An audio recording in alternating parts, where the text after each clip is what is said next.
Welcome, Cindy and Colin. Colin, how does your firm stand out?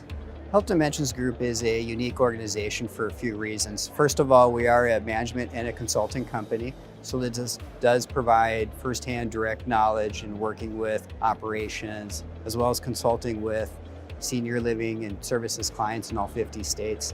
I'd say secondly, we have a team of specialists. We have worked exclusively for over 20 years in the post-acute and senior living industries.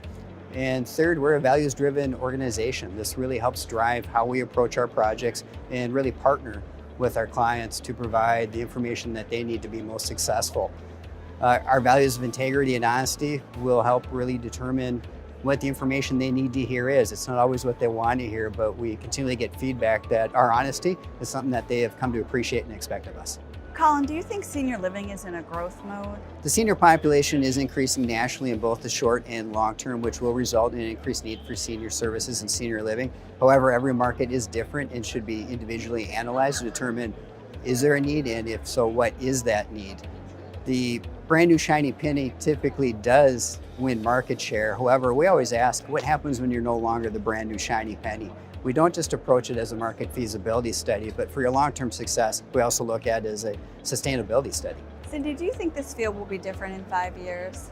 In 5 years, senior care providers are going to know where they fit in the care continuum and population health management for seniors. Right now, the average age of residents is sitting in the mid-80s. People that age have one or more chronic illnesses. In order to remain relevant to seniors, providers are going to have to know how to manage and help them manage their health, what they need for clinical and care pathways. And we're already seeing some of these trends with providers. Providers are already partnering and entering the home and community-based care industry through home health agencies, hospice agencies, and private duty services for their residents. As they do this, they are going to need to find partners that are experts in clinical care, and particularly for seniors, so they can remain relevant now and into the future. For both of you, what are the top 2 or 3 challenges facing senior living?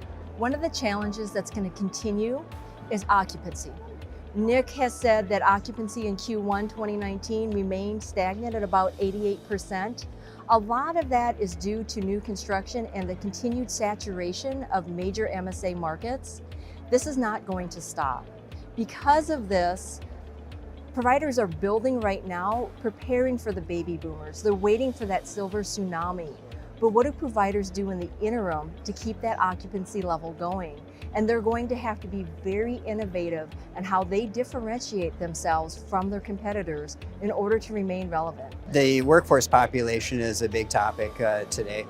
When we look at the demographics, we not only look at the senior population to see what demand's going to look like in the future, we also look at the adult children who oftentimes help in the decision-making process and may help assist in paying for services. But we also need to look at the demographics of the workforce population. That younger workforce population might be your entry-level workforce as you raise in age, that's starting to be your leadership and executive levels. In a lot of markets, we're seeing a stagnant really increase, if any increase at all, and even a decline in many markets. And we've seen markets that have had projects either delayed or have not even moved forward because they didn't have the confidence that they'd be able to appropriately staff.